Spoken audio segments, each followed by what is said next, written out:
نحمده ونصلي على رسوله الكريم أما بعد يقول رسول الله صلى الله تعالى عليه وسلم الماهر بالقرآن مع السفرة الكرام البررة۔ جمعے کی ان بابرکت ساعات میں قرأت سبع و ثلاثہ کی تکمیل قرآن کریم کی روحانی مجلس میں شریک ارباب علم و کمال اور اس بافیض درسگاہ میں موجود میرے مہمانان رسول صلی اللہ علیہ وسلم، عمومی طور پر قرآن کریم اور بالخصوص علم تجوید و قراءت کے لیے اس شعبے کی تقویت اور تائید کے لیے یہاں کے رجال کار اور ادارے کی ہمت افزائی کے لیے تشریف لائے ہوئے دور و دراز سے میرے علمی بھائیوں اور بزرگوں،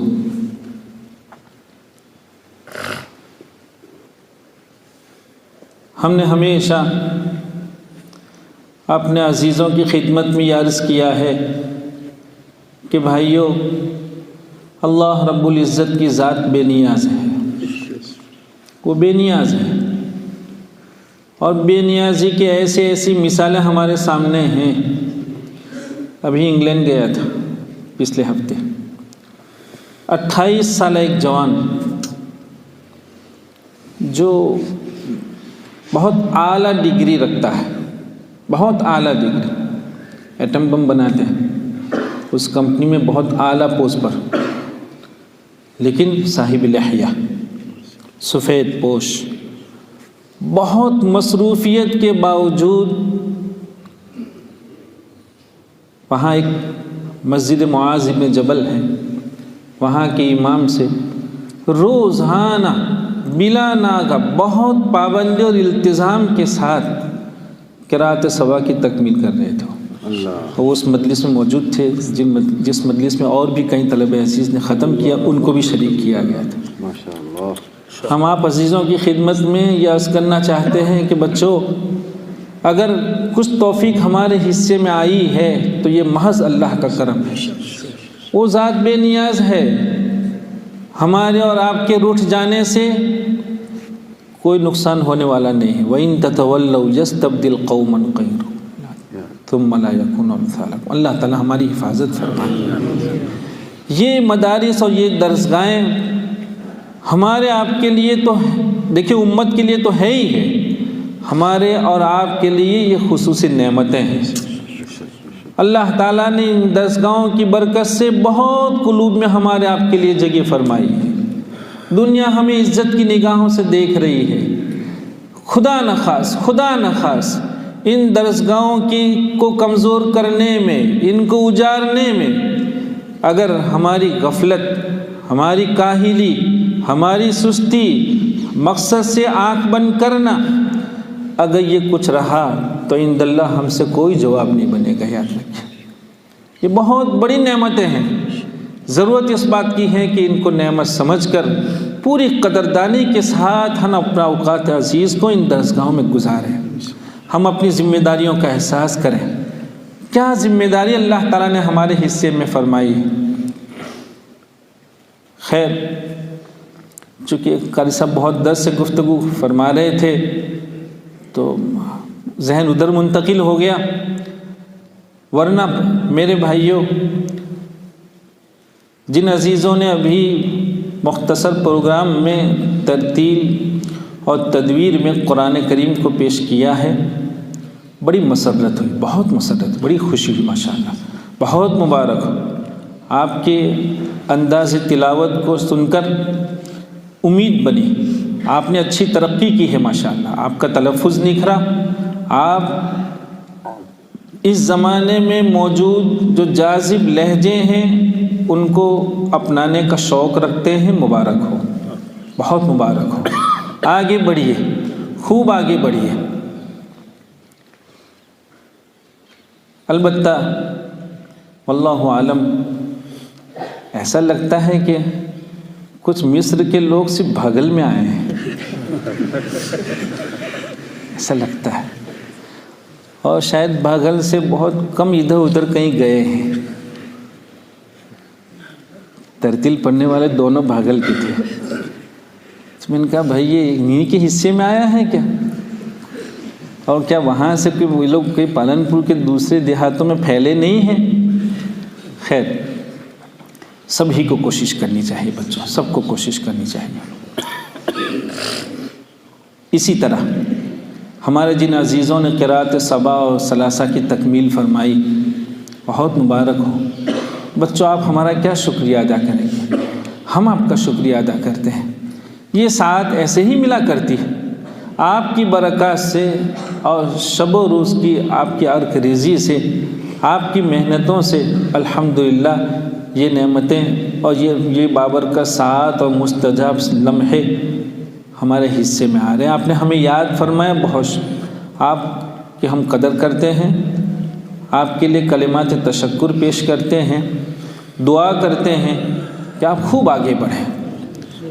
میرے بھائیوں، قرأت، علم قرأت کی تاریخ کا آپ مطالعہ کریں۔ ہماری کمی یہ ہے کہ ہم اس باب میں قانع ہیں، قناعت کر جاتے ہیں، کچھ دیکھا نہیں اور مطمئن ہو جاتے ہیں۔ چاہتے ہیں ہم کہ کم از کم وہ زمرہ جس نے اس کو من حیث الفن اپنایا ہے، وہ زمرہ اس کی تاریخ کا مطالعہ کرے۔ قرن اول سے بلاد اسلامیہ میں آپ دیکھیے، بصرہ ایک زمانے میں جس زمانے میں بصرہ مرکز تھا، حضرت ابو موسیٰ اشعری رضی اللہ تعالیٰ عنہ کی قرأت بصرہ میں پڑھائی جا رہی تھی۔ ابو موسیٰ اشعری کیا پوچھئے بھائی، ان کا نام آتا ہے اور ایسا لگتا ہے نہ معلوم قدرت نے کیا آواز دی ہوگی، ان کی کیا مشق ہوگی، ان کی کیسی قرأت ہوگی، کیسے سننے والے کیسا کیف محسوس کرتے ہوں گے۔ حضرت ابو موسیٰ اشعری رضی اللہ تعالیٰ عنہ دمشق میں حضرت ابی بن کعب رضی اللہ تعالیٰ عنہ کی قرأت پڑھی جاتی تھی۔ کوفہ حضرت عبداللہ بن مسعود رضی اللہ تعالیٰ عنہ کی قرأت سے گونجتا تھا۔ بلاد اسلامیہ کی سب تاریخ ہے، اور صرف اتنا ہی نہیں، ایک ایک شہر میں کتنی درسگاہیں تھیں جہاں سے ان سنن نبویہ صلی اللہ علیہ وسلم اور لسان نبوت صلی اللہ علیہ وسلم سے نکلی ہوئی یہ میٹھی میٹھی شیرین ادائیں اس کی اشاعت ہو رہی تھی۔ آپ دیکھیے حضرات فقہاء کرام، فقہاء اربع، ہم اپنے طلبہ عزیز سے کہیں گے کہ دیکھیے ہمارے فقہاء ہیں، ائمہ مجتہدین ہیں، یہ مقتدیٰ ہیں، کتنی بڑی دنیا ان کی تقلید کر رہی ہے، لیکن ان کی قرأت کی تاریخ پڑھیے۔ ائمہ اربع فقہاء میں اعلیٰ سند کے دو امام ہیں، امام ابو حنیفہ رحمۃ اللہ علیہ ایک، اور امام مالک رحمۃ اللہ علیہ۔ امام مالک رحمۃ اللہ علیہ نے علم قرأت امام نافع رحمۃ اللہ علیہ سے بالمشافہہ پڑھا، کوئی واسطہ نہیں درمیان میں۔ امام ابو حنیفہ رحمۃ اللہ علیہ نے بہت بڑے امام فی القرأت امام اعمش، ہم تو امام اعمش کو اس لیے نہیں جانتے ہیں کہ ہم یہاں تو بھی ثلاثہ ہی پر مسئلہ رکا ہوا ہے، طیبہ تک لوگ پہنچتے بھی نہیں ہیں، لیکن جو لوگ طیبہ تک پہنچتے ہیں، قرأت عشرہ کبیر پڑھتے ہیں، وہ بھی اعمش تک نہیں پہنچتے ہیں۔ اعمش جو ہیں 14 ائمہ قرأت میں کے ایک امام ہیں۔ امام ابو حنیفہ رحمۃ اللہ علیہ نے حضرت اعمش رحمہ اللہ سے علم قرأت حاصل کیا، ایک۔ امام عاصم رحمۃ اللہ علیہ سے بالمشافہہ انہوں نے قرأت حاصل کی۔ عبد الرحمن ابن ابی لیلہ سے انہوں نے قرأت کی سند حاصل کی۔ امام ابو حنیفہ رحمۃ اللہ علیہ سیدھے بلا واسطہ بالمشافہہ امام عاصم کے امام اعمش کے شاگرد ہیں۔ اسی وجہ سے کہا گیا ہے کہ ائمہ فقہاء اربعہ میں سند کے اعتبار سے دو امام اعلیٰ کہے جاتے ہیں، ایک امام ابو حنیفہ رحمۃ اللہ علیہ اور ایک امام مالک رحمۃ اللہ علیہ۔ امام احمد ابن حنبل رحمۃ اللہ علیہ وہ ہیں کہ ائمہ اربعہ فقہا میں قرات میں سب سے زیادہ شیوخ سے استفادہ کرنے والے امام احمد ابن حنبل ہیں، 5 شیوخ سے علم قرات حاصل کر رہے ہیں۔ اور امام شافعی رحمۃ اللہ علیہ اسماعیل ابن عبداللہ قسطنطین سے پڑھ رہے ہیں، اور وہ ابن کثیر مکی رحمۃ اللہ علیہ سے پڑھ رہے ہیں۔ ائمہ 7 میں کہ ابن کثیر مکی ایک امام ہیں، لیکن امام شافعی رحمۃ اللہ علیہ ایک واسطے سے ان کے شاگرد ہیں، یوں ان کی سند اتنی عالی نہیں ہے جتنی کہ امام ابو حنیفہ اور امام مالک رحمۃ اللہ علیہ۔ یہ ہمارے فقہائے اربعہ ہیں۔ ہم اپنے عزیزوں کو یہ سمجھانا چاہتے ہیں کہ بچوں یہ ہمارے اکابر ہیں، اگر ہم بڑی عقیدت کے ساتھ ان کو اپنا اکابر بتلاتے ہیں اور ان کو اپنے آبا بتلاتے ہیں تو ہمیں ذرا اس کی بھی کوشش کرنی چاہیے کہ آبا سے ہمیں اپنی نسبتوں کا بھی مطالعہ کرنا چاہیے کہ آبا سے ہماری نسبتیں کتنی ہیں۔ میرے عزیزو، کیا مفسرین، کیا محدثین آپ کو نہیں معلوم ہے؟ دیکھیے امام عاصم رحمۃ اللہ علیہ نے امام ابو حنیفہ رحمۃ اللہ علیہ سے بڑی عمر میں فقہ میں استفادہ کیا۔ امام ابو حنیفہ رحمۃ اللہ علیہ نے چھوٹی عمر میں امام عاصم رحمۃ اللہ علیہ سے قرات کی سند حاصل کی۔ حافظ ابن حجر رحمۃ اللہ علیہ ہیں، امام علامہ جزری رحمۃ اللہ علیہ سے وہ قرات کی سند لے رہے ہیں، اور علامہ جزری رحمۃ اللہ علیہ ہیں جو حدیث شریف کی سند لے رہے ہیں حافظ ابن حجر رحمۃ اللہ علیہ سے۔ یہ ہمارے اکابر ہیں۔ ہمارے وہ بچے سمجھیں جو ابھی عربی ششم میں ہیں، وہ جلالین شریف پڑھتے ہوں گے، جلالین شریف پڑھتے ہوں گے۔ آپ کو معلوم ہونا چاہیے کہ صاحب جلالین نے کس قرات کو اپنا متن قرار دیا ہے۔ امام عاصم رحمۃ اللہ علیہ کی نہیں، روایت حفص نہیں، قرات ابو عمر بصری رحمۃ اللہ علیہ کو انہوں نے اپنا متن قرار دیا ہے۔ اور یہ معلوم ہونا چاہیے کہ انہوں نے پوری جلالین شریف میں 943 مواقع قرات اختلاف سے بحث کی۔ 943 مواقع اختلاف، قرات کی اتنی اختلافات، اس سے انہوں نے بحث فرمائی ہے۔ آپ بتلائیے، یہ ہمارے مفسرین ہیں، یہ محدثین ہیں، یہ فقہاء ہیں۔ ایک دور تھا جب ہر آدمی گو کسی ایک فن میں وہ مختص کہلاتا ہو، انہوں نے اختصاص کی راہ اپنائی ہو، اپنی زندگی کا بیشتر وقت کسی ایک فن کے لیے فارغ فرمایا ہو، لیکن سارے علوم سے ان کا رشتہ رہا ہے۔ اب یہ ایک دور ایسا آ گیا ہے تنگی کا کہ جہاں اختصاص کا مفہوم ہی لوگ نہیں سمجھ رہے ہیں۔ اختصاص کس کا نام ہے؟ ان یکون ملمن بشیء عن کل شیء، کسی ایک فن کے جملہ متعلقات سے واقفیت ایک، وبشیء عن کل شیء وبکل شیء عن شیء، اور دیگر علوم سے بقدر ضرورت واقفیت لابدی ہوتی۔ آپ نے نہیں سنا، کیوں دور جانے کی ضرورت ہے؟ حکیم الامت رحمۃ اللہ علیہ کانپور میں مدرس ہیں، مکۃ المکرمہ تشریف لے جاتے ہیں، حضرت حاجی امداد اللہ رحمۃ اللہ علیہ سے آپ کسب فیض فرما رہے ہیں، وہیں آپ نے 6 مہینہ قیام فرما کر قاری عبداللہ صاحب مراد آباد مکی رحمۃ اللہ علیہ سے قرات سبا پڑھی، قرات ثلاثہ پڑھی۔ کہاں دور جانے کی ضرورت ہے؟ یہ ہمارے اکابر ہیں۔ آپ کو یہ معلوم ہوگا، ہمارے ان بچوں سے ہم چاہ رہے تھے ہم ان عزیزوں سے کہیں کہ بچوں سبا اور ثلاثہ پر فن مکمل نہیں ہو جاتا ہے، یوں سمجھیے فن کا ابھی آغاز ہے، ابھی آپ نے اس میں کچھ نہیں پڑھا۔ ہمارے جن اکابر نے اس کو محسوس کیا۔ آپ جانتے ہیں ہندوستان میں علم قرات میں 2 سلسلے ہیں آج بھی، بغل کے ملک میں بھی یہی 2 سلسلے ہیں۔ حضرت قاری عبدالرحمن مکی رحمۃ اللہ علیہ کا ایک سلسلہ ہے، ہم اور آپ جس سلسلے سے سند رکھتے ہیں وہ حضرت قاری عبدالرحمن مکی رحمۃ اللہ علیہ کا سلسلہ ہے۔ ایک اور سلسلہ بھی ہندوستان میں کسی زمانے میں وہ بہت شائع تھا، اور وہ کون ہے؟ پانی پتی سلسلہ۔ پانی پتی سلسلہ کے اخیر میں جو سب سے بڑے اور سرخیل اور جن کو شاطبی وقت کہا گیا ہے، حضرت قاری فتح محمد صاحب رحمۃ اللہ علیہ، انہوں نے جب یہ دیکھا کہ پانی پتی سلسلے میں عشرہ کبیر نہیں ہے، وہاں تک پانی پتی سلسلے میں عشرہ کبیر نہیں تھا۔ قرات پڑھنے والے بچوں کو یہ تاریخ معلوم ہونی چاہیے کہ ہمارے ملک میں، انڈیا میں، حضرت قاری عبد الرحمن مکی رحمۃ اللہ علیہ کے سلسلے میں عشرِ کبیر رہا ہے، پانی پتی سلسلے میں وہاں تک نہیں تھا۔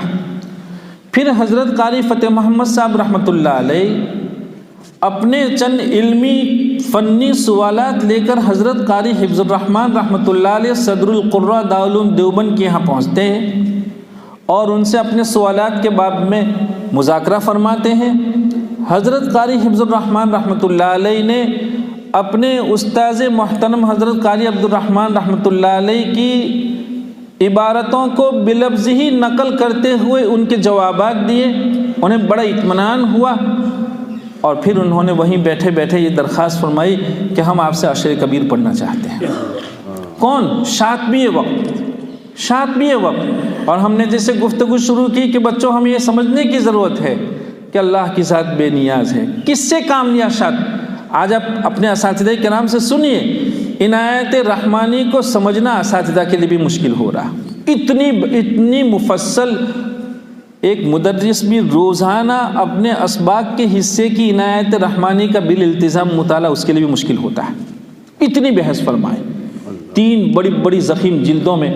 کس نے لکھا؟ نابینا شخص۔ اللہ تعالیٰ نے ان سے کام لیا۔ کیسا کام لیا کہ وہ ہمارے لیے ماخذ بنا ہو۔ عنایت رحمانی ہمارا آپ کا ماخذ۔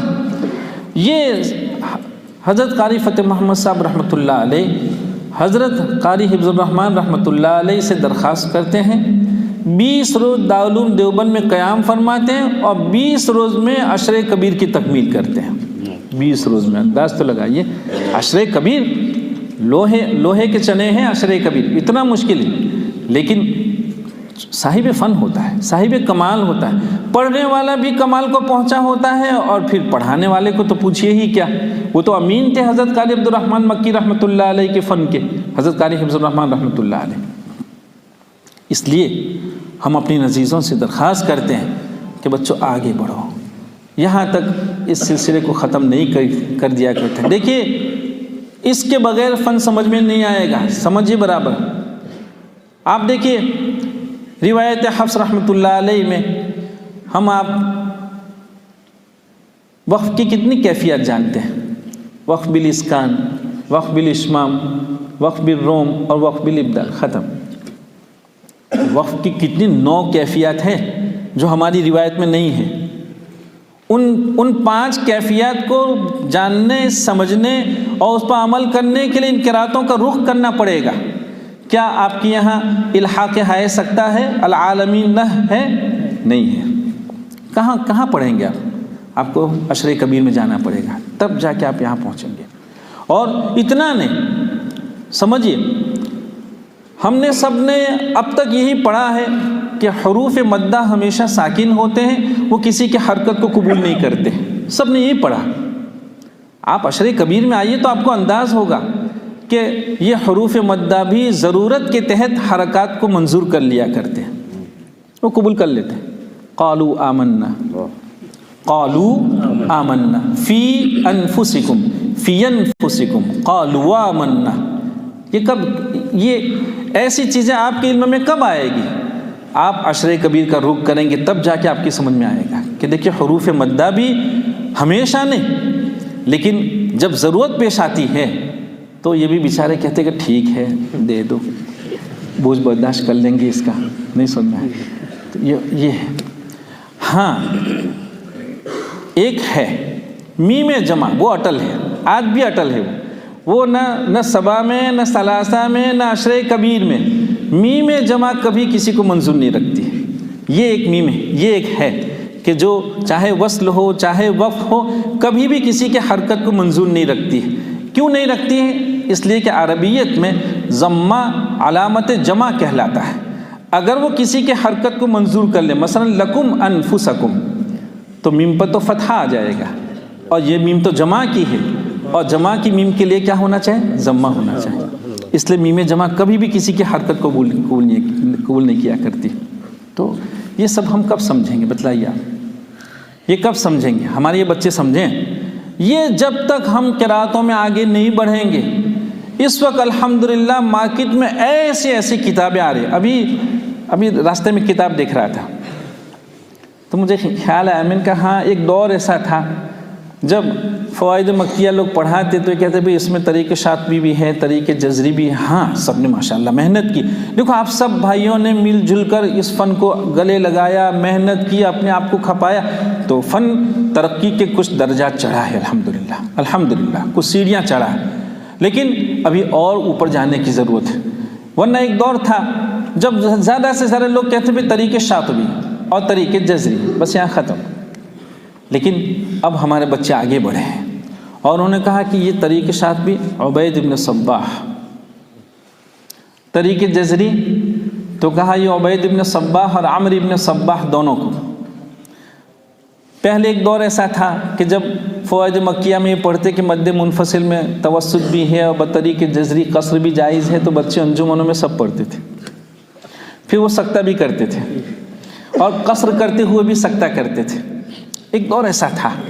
لیکن فن نے ترقی کی. اب سب نے سمجھا کہ اگر طریق جزری پڑھتے ہوئے بھی مد منفصل میں کوئی قصر کرتا ہے تو اسے مواقع سکتے میں سکتہ کی اجازت نہیں ہے. اب سمجھا ہے لوگوں نے. اور یہ کیسے سمجھا؟ یہ عشر کبیر میں جا کے سمجھا ہے. اس کے بغیر نہیں سمجھ میں آتا ہے. اب الحمدللہ فن اور آگے بڑھ رہا ہے اور لوگ عبید ابن صباح کہاں سے لا رہے ہیں، ان سے کون نقل کر رہا ہے؟ کہ یہ اشنانی کا طریق ہے عبید ابن صباح کا، اور عمرو ابن صباح کا یہ طریق فیل سے ہے. الحمدللہ سب آگے بڑھے. ہم چاہتے ہیں کہ آپ بھی اسی طرح دیکھیے. پالنپور کے علاقے نے الحمدللہ ثم الحمدللہ، اس سے پہلے بھی ہم نے اپنے اظہار خیال میں یہ بات کہی تھی کہ ایک دور تھا جب یہ کہا جاتا تھا کہ پالنپور اور مشق، پالنپور اور ترتیل، پالنپور اور خوش الہانی، کہیں تصور نہیں ہو سکتا دونوں کی اجتماع کا.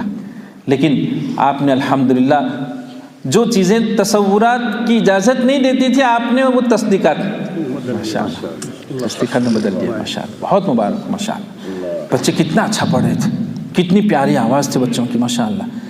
ہاں البتہ ان میں سے ایک لڑکے سے ہم نے پوچھا بیٹا آپ کا نام صبا میں نہیں ہے؟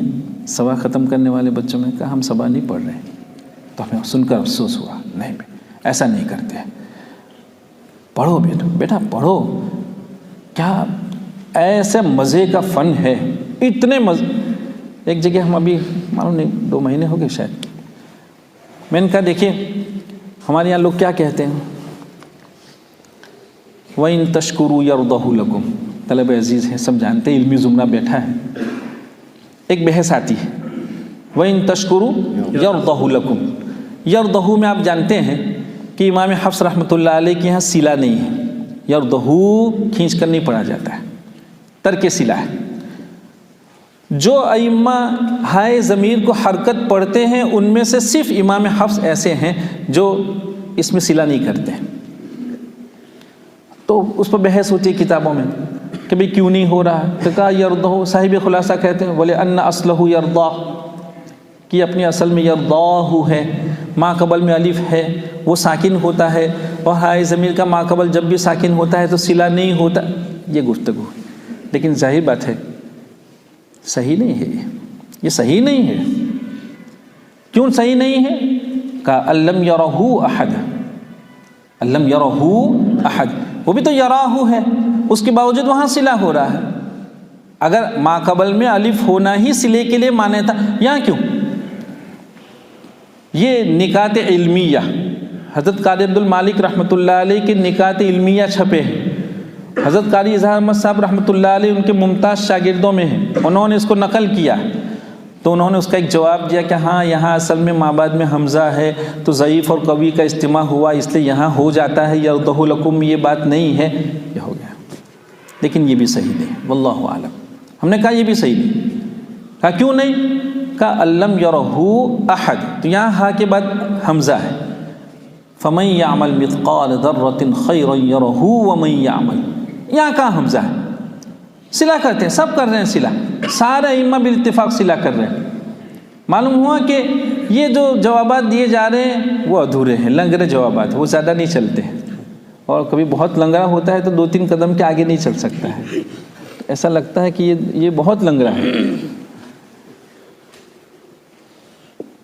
پھر اب کیا کیا جائے گا؟ تو کتاب دیکھ رہا تھا، عجیب بات وہاں نظر آئی، وَإِن تَشْكُرُوا يَرْضَهُ لَكُمْ۔ دیکھو 3 قرأت ہیں، یرضہ میں صرف ضمہ کھینچے بغیر، سلے کے بغیر، ضمہ موصولہ سلے والا، اور سکون یرضہ، چونکہ یہ شد اور اس کے جواب میں ہے یرضہ، ہو گیا۔ اچھا، امام حفص رحمۃ اللہ علیہ یہاں سلا کر کے بہت عمدہ بات کی طرف اشارہ کرنا چاہ رہے ہیں، کہا دیکھو اللہ تعالیٰ کیا اعلان فرما رہے ہیں، وَإِن تَشْكُرُوا، اگر تم نے اللہ تعالیٰ کی نعمتوں کا شکریہ ادا کیا، سلے میں جتنی دیر لگتی ہے، ایک الف کے برابر آواز لمبی ہوتی ہے، اللہ کی مرضی اس کی رضا کو اتنی دیر بھی نہیں لگتی، اس لیے وہ سلا نہیں کرتے، اس لیے وہ سلا نہیں کرتے۔ وَإِن تَشْكُرُوا يَرْضَهُ لَكُمْ، کیا فن ہے۔ ہم اپنے عزیزوں کو یہ باتیں اس لیے بتلا رہے ہیں کہ بچوں آپ ہماری اولاد ہیں، ہم آپ کو بہت اچھا دیکھنا چاہتے ہیں، فن میں بڑھیے، اس فن کو اب آپ ہی کو لے کر چلنا ہے۔ کیا اس فن کے امین آسمانوں سے برسنے والے ہیں؟ یہ ان معمولی چھوٹی چھوٹی درسگاہوں میں رہنے والے لوگ یہی جب بصیرت کی راہ اپناتے ہیں تو اللہ تعالیٰ فن کی امین کی حیثیت سے ان کو قبول فرماتے ہیں، اور فن کے امینوں کی فہرست میں ان کا نام درج ہوتا ہے، اور جب کسی کا نام درج ہو جاتا ہے تو پھر وہ اس نعمت کے لیے اللہ تعالیٰ کو جتنے سجدے کرے گا کم کہلائیں گے۔ کیا نعمت ہوا کرتی۔ ابھی سبق ہو رہا تھا تو ہم نے بچوں سے کہا کہ دیکھیے ٹھیک ہے بہت سی چیزیں ایسی ہیں کہ ابھی ہمیں اور آگے بڑھنے کی ضرورت ہے۔ آپ دیکھیے سارے لوگ ایک تقریر ساری کتابوں میں آپ کو ملے گی، واللیل اذا یسر، واللیل اذا یسر۔ آپ جانتے ہیں کہ یسر پر وقف کرتے ہوئے سارے لوگوں نے کیا لکھا ہے کہ بھی اس را کو پور بھی پڑھ سکتے ہیں، باریک بھی پڑھ سکتے ہیں، اور اس کے ساتھ ساتھ یہ بھی لکھتے ہیں کہ ترقیق اولا ہے، یہ لکھا۔ کہا کیوں ترقیق اولا ہے؟ کہا یہ ترقیق جب باریک پڑھیں گے تو اس کی اصلیت کی طرف ذہنی تبادر ہوگا کہ یہ اپنی اصل میں سرا یسری، پھر یہ یا رعایت فواصل میں چونکہ اوپر سے جو آیات آ رہی تھی اس کا وزن چل رہا تھا، والفجر ولیال عشر والشفع والوتر واللیل اذا یسر، اگر یسری ہوتا تو جو ایک وزن اس کا جو تسلسل آ رہا تھا تو ایک جو خاص لطف اس سے مل رہا تھا وہ ختم ہو جاتا۔ تو رعایت فواصل میں یہاں سے یا کو حذف کر دیا گیا۔ اب قاری جب اس را کو باریک پڑھے گا تو اصول کے تو خلاف ہے، اس کو تو اصولاً تو پور ہونا چاہیے تھا، را ساکن ما قبل ساکن ما قبل مفتوح، لیکن باریک پڑھیں کیوں؟ تاکہ یہ بتلائیں کہ یہ اپنی اصل میں یسری تھا، اصلیت کی طرف ذہنوں کو منتقل کرنے کے لیے۔ ہو گیا؟ ہم طلباء سے کہہ رہے تھے کہ ٹھیک ہے سب نے یہ بات لکھی ہے، لیکن یہ کہنا چاہیے کہ بھئی دونوں کے پاس اولویت کے لیے وجہ موجود، باریک کو کہیں اولا اس لیے کہ یسری تھا، یہ بھی ایک درجے میں صحیح ہے، لیکن اگر تفخیم کو آپ راجح کرا دیں، اولا کرا دیں تو یہ بھی کوئی غلط بات نہیں۔ کیوں؟ یسری کی یا کو حذف کرنے کی ضرورت کیا پیش آئی؟ اوزان کی برقراری مقصود تھی، اوزان کی، جب آپ اوزان کی برقراری ہی کے لیے یا کو حذف کر رہے ہیں تو والفجر کی را پور ہو رہی ہے، واللیل اذا یسر اس را کو بھی کیا کرنا چاہے؟ پور کرنا چاہے۔ تو ہم یہ سمجھ رہے ہیں کہ تفخیم کے پاس بھی وجہ ترجیح موجود ہے، اس لیے یہ کہنا کہ صرف ترقیقی اولا ہے یہ سمجھ میں نہیں آ رہا ہے۔ کیا آپ نہیں دیکھتے ہیں لوگ کہہ رہے ہیں بھائی تنزل الملائکۃ والروح فیہا بإذن ربہم من کل، لوگ سلام پہ جا کے وقف کرتے ہیں، چونکہ امر کا وقت تھوڑا مشکل ہے، امر پر وقف کرنا جو ہے وہ اپنے میں بڑی نزاکت رکھتا ہے، بہت مشق چاہتا ہے، تو محنت سے ہر آدمی بھاگتا ہے بھائی، محنت سے طبیعت بھاگتی ہے، تو لوگ کیا کرتے ہیں بجائے امر پر وقف کرنے کے سلام پر وقف کرتے ہیں، لیکن سلامتی والا وقف ہے ماشاء اللہ۔ لیکن بچوں دیکھو سمجھنے کی بات ہے کہ موسم کس کا چل رہا تھا؟ موسم کس کا چل رہا تھا؟ انا انزلناہ فی لیلۃ القدر وما ادراک ما لیلۃ القدر لیلۃ القدر خیر من الف، یہ موسم چل رہا تھا، لہذا اسی موسم کی رعایت کر کے امر پر وقف کرنا چاہیے تھا۔ یہ کیسی چیزیں ہیں؟ اور بھائی دیکھیں موسم کی رعایت ہوتی ہے۔ ابھی ہمارے طلبہ ثلاثہ ختم کر رہے تھے اور امام ابو جعفر کے لیے وہ کیا پڑھ رہے تھے؟ الف لام میم، سکتہ کر رہے تھے، سکتہ کر رہے تھے۔ کیوں سکتہ کر رہے تھے الف لام میم میں؟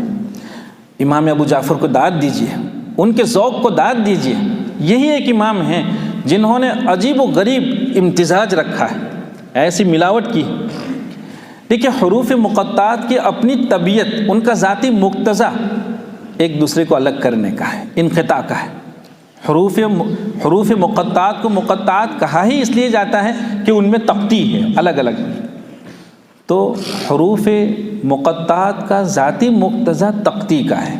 اچھا، پورا قرآن کریم مرکبات میں ہے، الحمدللہ، حرفوں کو جوڑ کر، ذالک الکتاب، ایسا تھوڑی پڑھتے ہیں ذال ہیں پھر لام پھر کاف، ایسا تھوڑی ملا کے پڑھتے ہیں۔ تو پورا قرآن کریم ملا کر ترکیب سے پڑھنے کا ہے، مرکبات سے ہے۔ حروف مقطعات یہ جو ہے وہ تقطیع سے ہے۔ تو پورا قرآن کریم یہ مقتضی تھا کہ کیا کیا جائے، سب کو ملا کے پڑھا جائے، اتصال ہو۔ مقطعات کا ذاتی مقتضا انقطاع کا تھا، تو ایک تقاضا انقطاع کا ہے اور ایک تقاضا اتصال کا ہے۔ آپ جانتے ہیں کہ سکتہ ایک ایسی وجہ ہے، ایک ایسی ادا ہے جو جامع اتصال و انقطاع ہے۔ تو امام ابو جعفر رحمۃ اللہ علیہ نے یہاں سکتہ کیا ہے۔ کیسا مزاج ہے ان کا، داد دیجیے امام ابو جعفر رحمۃ اللہ علیہ کو، کیسے کیسے لوگ تھے۔ تو یہ باتیں کہاں سمجھ میں آئے گی؟ اگر ہم نے قرات کا رخ نہیں کیا تو یہ تھوڑی سمجھ میں آنے والی چیزیں ہیں۔ اور میرے بھائیوں، یہ تو اللہ کا احسان ہے۔ اگر ہم نے اور آپ نے ان قراتوں کا رخ کیا، تھوڑا بہت اپنے آپ کو کھپایا، اپنے آپ کو اس کے لیے فارغ کیا، کوئی احسان نہیں ہے۔ ہماری دنیا بھی آباد انشاءاللہ اور آخرت بھی بہار ہی بہار سے عبارت انشاءاللہ۔ پوچھیے ان لوگوں سے جو ایسی قراتوں کی راہ اپنا کر گئے، زندگی بھر قرآن کریم کی خدمت کر کے گئے، اللہ تعالیٰ نے کیسا خاتمہ دیا۔ کل ہم سنا رہے تھے، پھر ہم دوسرے رخ پر چلے گئے۔ شیخ سید عامر عثمان، یہ جو ہے وہ مصر کے بہت بڑے قاری ہیں۔ ہم نے کل بتلایا تھا کہ منشاوی جیسے لوگ، منشاوی کیا اللہ، کیسے لوگ پیدا ہوئے ہیں دنیا میں، اب تک ان کی کوئی مثال نہیں ہے۔ شیخ عبد الباسط مرحوم، کیا پوچھیے، دنیا صرف نام لے سکتی ہے، باقی کیا کمالات ہیں، کیا خوبیاں ہیں، اللہ تعالیٰ نے وہبی طور پر کیا دولتیں ان کے حصے میں فرمائی تھی، کوئی عبارتوں میں نہیں لا سکتا ہے۔ کیا لوگ تھے وہ۔ اور بھائی یہ تو قدرت کا عطیہ ہوتا ہے، اللہ تعالیٰ کی ذات ہے، کسی کو کیا گلا، کسی کو کیا گلا، کسی کو کچھ دیا۔ اللہ یختص برحمتہ من یشاء یزید فی الخلق ما یشاء۔ کسی کو بہترین جسم دیا، کسی کو حافظہ دیا، کسی کو شرافت دی، کسی کو فہم دی، کسی کو گلا دیا ہے۔ ہاں، یزید فی الخلق۔ اور ایک بات بتلائیں، بہت عمدہ بات، ایک قرات ہے یزید فی الحلق ما یشاء، ایک قرات یہ بھی ہے، شاذ قرات ہے، خلقی نہیں حلقی، یزید فی الحلق۔ اس کا مطلب یہ ہے کہ خوش الحان جو قرہ ہیں، اللہ نے اچھی آواز سب کے حصے میں فرمائی، مگر یزید فی الخلق، کسی کو بہت عمدہ خوش، بہت عمدہ گلا، تو کسی کو تھوڑا عمدہ، تو اس میں بھی فرق مراتب ہے، وہ اللہ تعالیٰ کی عنایت ہوا کرتی ہے۔ یزید فی الحلق ما یشاء۔ خیر، تو یہ سید عامر عثمان، یہ مصر کے بہت بڑے قاری ہیں۔ وہ اخیر میں مدینہ المنورہ منتقل ہوئے۔ وہاں عرب دنیا نے بہت کسب فیض کیا ان کے۔ اس وقت بھی جو بڑے ائمہ ہیں، معمر ہیں، وہ ان کے شاگرد ہیں۔ اور یہ شیخ سید عامر اپنی وفات سے قبل حنجرہ کی بیماری میں مبتلا ہو گئے، وائس باکس، ہم تو اوتار صوتیہ کہتے ہیں لیکن یہ لوگ وائس باکس کہتے ہیں، آواز کا بکسہ۔ جس سے آواز بنتی ہے، آواز پیدا ہوتی ہے۔ چنانچہ جن لوگوں کا وائس باکس خراب ہو جاتا ہے تو اس کو نکال دیا جاتا ہے، پھر جو ہے وہ ایک آلہ ہوتا ہے سب چھوٹا سا مائک سا، وہ یہاں لگاتے ہیں، اس سے آواز پیدا ہوتی ہے، پھر آدمی بول سکتا ہے۔ یہ بھی قدرت کا عطیہ ہے۔ تو یہ وائس باکس ان کا چلا گیا، ان کا حنجرہ خراب ہو گیا، آواز چلی گئی، وہ کچھ نہیں بول پاتے۔ وہ زیر علاج ہاسپٹل میں داخل ہو گئے، زیر علاج رہے، لیکن آواز لوٹی نہیں۔ اچانک ایک روز ان کی آواز لوٹی، ان کے حنجرے نے کام کرنا شروع کیا۔ جیسے ہی حنجرے نے کام کرنا شروع کیا، انہوں نے قرآن کریم کو شروع کیا، سورہ فاتحہ سے قرآن کریم پڑھنا شروع کیا، اور لکھا ہے کہ جب وہ ناس تک پہنچے پڑھتے پڑھتے تو پھر اللہ کو پیارے ہو گئے۔ کیا خاتمہ ہوتا ہے! کوئی بات نہیں کہ انہوں نے حنجرہ جیسے ہی لوٹا، قرآن کریم ایک طرف سے شروع کیا، وہ ناس کو پہنچے ہیں اور اس دنیا کو خیر بات کہہ گئے۔ کیا خاتمے! ابھی میں راستے میں کتاب دیکھ رہا تھا تو حضرت قاری عبد المالک رحمۃ اللہ علیہ کا انتقال ہوا رات میں، اور دیکھا تو ان کے بستر پر، ان کے تکیے کے قریب میں المنح الفکریہ پڑی ہوئی تھی۔ المنح الفکریہ، یہ علامہ جزری رحمۃ اللہ علیہ کی المقدمۃ الجزریہ کی بہترین شرح ملا علی قاری رحمۃ اللہ علیہ کی ہے۔ تو یہ ہے کہ اللہ تعالیٰ پھر نوازتی بھی ایسا ہے۔ ہم اس موقع پر اولاً ہمارے جو بھائی دور و دراز سے ہماری محبت میں، فن کی محبت میں، اس درسگاہ کی محبت میں تشریف لائے ہیں، ان کا ہم دل سے شکریہ ادا کرتے ہیں، ان کی محبتوں کی قدر کرتے ہیں۔ اسی طرح یہاں کے ارباب انتظام، اساتذہ کرام، طلبہ عزیز، سب کی خدمت میں مبارکباد پیش کرتے ہیں۔ بچوں، خوب مل جل کر آپسی اتفاق سے ان درسگاہوں کو آباد رکھنے کی کوشش کرو، ان درسگاہوں کی آبادی کی کوشش کرو، جس سے جتنا بن پڑتا ہو ان درسگاہوں کو تقویت پہنچانے کی کوشش کریں گے۔ اللہ تعالیٰ اس کو ہمارے اور آپ کے میزان عمل میں فرمائے۔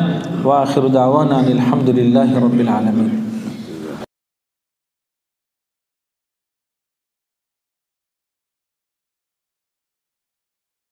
اللہم لک الحمد حمدا دائما ابدا، ولک الشکر شکرا ما دام فیہ، ولک الشکر شکرا ما دام فیہ۔ اللہم یا رب صل وسلم دائما ابدا علی حبیبک خیر الخلق کلہم۔ اللہم یا رحمن یا رحیم یا عزیز یا غفار یا لطیف یا کریم یا من یستحیی ان یرد ید السائل خالیہ۔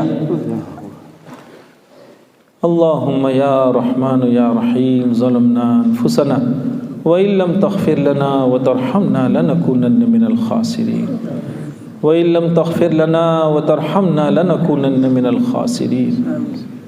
اللہم اہدنا الصراط المستقیم صراط الذین انعمت علیہم غیر المغضوب علیہم ولا الضالین۔ مولا ہمیں معاف فرما دے۔ اللہ، کتنی پیاری مجلس ہے، تیری ذات عالی کو اپنے نیک بندوں پر کتنا پیار آتا ہوگا۔ اللہ، اے اللہ، تیری رحمتوں کے نزول کا ہمیں یقین ہے کہ ایسی مجالس تیری رحمتوں کا مورد بنتا ہے۔ مولا اللہ، تیری ذات عالی وہ ذات ہے جو اپنے بندوں پر ہزار ماؤں کی ممتا سے زیادہ ممتا رکھتی ہے۔ اللہ، آپ بہت شفیق ہیں، کریم ہیں۔ مولا، آپ کسی بھی بھکاری کو اپنے در سے خالی ہاتھ پھیرنے سے شرماتے ہیں۔ اللہ، ہم بھی آپ کے در کے پرانے بھکاری ہیں۔ مولا، سچ یہ ہے کہ ہمیں بڑی ندامت ہے، بڑا افسوس ہے کہ آپ نے کیسی کیسی دولتوں سے، نعمتوں سے ہمیں نوازا ہے۔ اللہ، جن کی آنکھ چلی جاتی ہے ان بیچاروں کے لیے دنیا تاریک ہو جاتی ہے۔ آپ نے آنکھوں کی نعمت سے نوازا، کان سلامت رکھا، زبان سلامت رکھی، سب کچھ آپ نے سلامت دیا ہے۔ اے کریم آقا، اتنی نعمتوں کے باوجود ہم سے آپ کی نافرمانی ہو جاتی ہے۔ مولا، ہمیں معاف فرما دے۔ اے اللہ، ہمارے ان تمام اعمال سے تو ہمارا ان تمام اعمال پر معافی کا قلم پھیر دے مولا، جو آپ کے محبوب صلی اللہ علیہ وسلم کی ناراضگی کا سبب بنتے ہیں۔ اے اللہ ہم نے تو گناہ کرتے کرتے اپنے قلوب کو سیاہ کر دیا ہے، ورنہ آپ نے تو بہت پاکیزہ روح عطا فرمائی تھی، بہت پاکیزہ قلب عنایت فرمایا تھا۔ اے اللہ قلب کی پاکیزگی کے لیے یہ پاکیزہ درسگاہیں آپ نے عنایت فرمائی تھی، لیکن مولا ان سب کے باوجود ہم اپنی قلوب کی پاکیزگی کا اہتمام نہیں کر سکے، التزام نہیں کر سکے۔ اے کریم آقا ہمیں معاف فرما دے، اے اللہ ہمیں معاف فرما دے، قلوب اور ارواح کی پاکیزگی کی راہ اپنانے کی ہمیں توفیق عطا فرما۔ اے اللہ اس کو پاکیزہ رکھنے کا ہمیں التزام نصیب فرما، جب اس پر کوئی داغ لگ جاتا ہے تو بہت جلدی تیری بارگاہ میں آ کے توبہ اور مولا معافی کی بھیک مانگ کے اس داغ کو مٹانے کی ہمیں توفیق عطا فرما۔ اے اللہ ہمارے فکر کو پاکیزگی عطا فرما، ہمیں آپس میں اتفاق و اتحاد نصیب فرما، قلوب میں نرمی عطا فرما۔ اے اللہ قلوب میں نرمی پیدا فرما، نیک توفیق ہمارے حصے میں مقدر فرما، مولا نیک توفیق مقدر فرما، ہر خیر ہمارے حصے میں مقدر فرما، شر سے ہماری حفاظت فرما۔ اللہ لوگوں کی بھلائیوں میں ہمارا حصہ رہے مولا، کسی کے نقصان میں ہمارا کوئی حصہ نہ رہے اللہ۔ اے اللہ ہماری مدد فرما، اللہ ہماری مدد فرما۔ مولا ہمیں آپ سے کوئی شکایت نہیں ہے، مولا آپ نے ہمیشہ ہمارے ساتھ نوازشات کا معاملہ فرمایا ہے، آپ کی طرف سے کوئی زیادتی نہیں ہوئی ہے مولا، لیکن ہم ہیں مولا کہ آپ کو خوش نہیں کر پائے، آپ کے محبوب صلی اللہ علیہ وسلم کو خوش نہیں کر پائے۔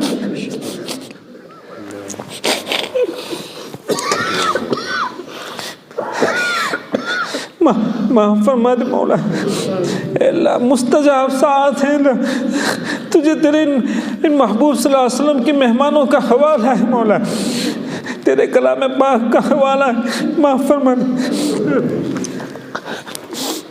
ہماری حفاظت فرما۔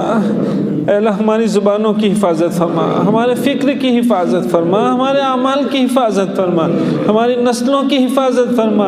ہم کمزور ہیں مولا، اے اللہ ہم کمزور ہیں، حفاظت پہ ہم طاقت نہیں رکھتے ہیں، آپ ہی ہماری حفاظت فرمائیے مولا، ہماری نسلوں کی حفاظت فرما۔ امت نے بہت اعتماد کر کے یہ مختصر کا طبقہ ہمارے حوالے کیا ہے اللہ، اے اللہ ان بچوں کو بھی اپنی ذمہ داریوں کا احساس نصیب فرما، ہمیں بھی اپنی ذمہ داریوں کا احساس نصیب فرما مولا، اے اللہ اس کے لیے کچھ کر گزرنے کی مر مٹنے کی توفیق عطا فرما، اللہ کر گزرنے کی مر مٹنے کی توفیق عطا فرما، ہماری مدد فرما اللہ، ہم کمزور ہیں مولا، ہمیں فہم عطا فرما، الفاظ اور معانی کی دولت سے مالا مال فرما، معرفت کی دولت سے ہمیں مالا مال فرما، نیک راہ اپنانے کی توفیق عطا فرما۔ اے اللہ تیری بارگاہ عالی میں آنسو بہانے کا شوق عطا فرما، اپنے لیے رونے کی توفیق عطا فرما، اے اللہ اوروں کے لیے رونے کی توفیق عطا فرما، مولا رات کی مستجاب ساعت کی قدردانی کی توفیق عطا فرما، ان کو ہمارے حصے میں مقدر فرما۔ اے اللہ امت ہم پر اعتماد کیے ہوئی ہے، اللہ ان کے اعتماد کی قیمت سمجھنے کی ہمیں توفیق عطا فرما، اللہ ہماری مدد فرما۔ امت میں بہت لوگ ہیں جو مختلف مشکلات کے شکار ہیں اللہ، انہوں نے اپنی مشکلات کے لیے دعاؤں کی درخواست کی، ہم نے وعدہ کیا ہے، ان کا ہم پر قرضہ ہے، اے اللہ ان دکھی لوگوں کے دکھ کو ہم تیری بارگاہ عالی میں ان مستجاب ساعت میں پیش کرتے ہیں۔ اے اللہ تو دکھیوں کا سہارا ہے، تیری ذات عالی کے سوائے ان دکھیوں کے سر پر کون ہاتھ پھیرے گا اللہ، کون سنتا ہے مولا، تیری ہی ذات عالی ہے جو سب دکھیوں کو سنتی ہے، اپنوں کو بھی سنتی ہے اللہ، غیروں کو بھی سنتی ہے اللہ، تو ہمیں سن لے اور سب کے دکھ کو تو ختم فرما اللہ، سب کے دکھ کو ختم فرما۔ اے اللہ لوگ مختلف قسم کے دکھ کے شکار ہیں، کوئی اولاد کی وجہ سے، کوئی بیوی بچوں کی وجہ سے اللہ، کوئی کس وجہ سے، کیسے کیسے دکھ کے لوگ شکار ہیں، سب کی پریشانیوں کو ختم فرما۔ اے اللہ رزق کی تنگی سے ہماری حفاظت فرما، بہت بابرکت رزق ہمارے حصے میں مقدر فرما اللہ، حلال اور طیب رزق ہمارے حصے میں مقدر فرما، لقمہ حرام سے ہماری حفاظت فرما۔ اے مولا کریم مساجد کی، مکاتب کی، مدارس کی، خانقاہوں کی دعوت و تبلیغ کی، اور تیرے جو بھی بندے جس خیر میں لگے ہوئے ہیں سب کی حفاظت فرما اے اللہ، سب کی حفاظت فرما۔ جمعے کی ان مابرکات میں مولا تیری بارگاہ میں بڑی امیدوں سے یہ بھیک مانگتے ہیں کہ مولا ہماری تمام تر دینی دنیاوی جائز ضروریات کو آپ غیب سے پورا فرما۔ اے اللہ آپ حاجت روا ہے مولا، آپ حاجت روا ہیں، آپ مشکل کشا ہے مولا۔ اے اللہ سب کی حاجتوں کو پورا فرما،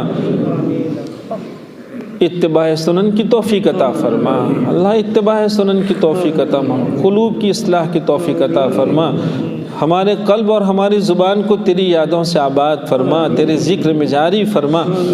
اللہم انا نسألک من خیر ما سألک منہ نبیک محمد صلی اللہ علیہ وسلم ونعوذ بک من شر ما استعاذک منہ نبیک محمد صلی اللہ علیہ وسلم۔ انت المستعان وعلیک البلاغ ولا حول ولا قوة الا باللہ العلی العظیم برحمتک یا ارحم الراحمین۔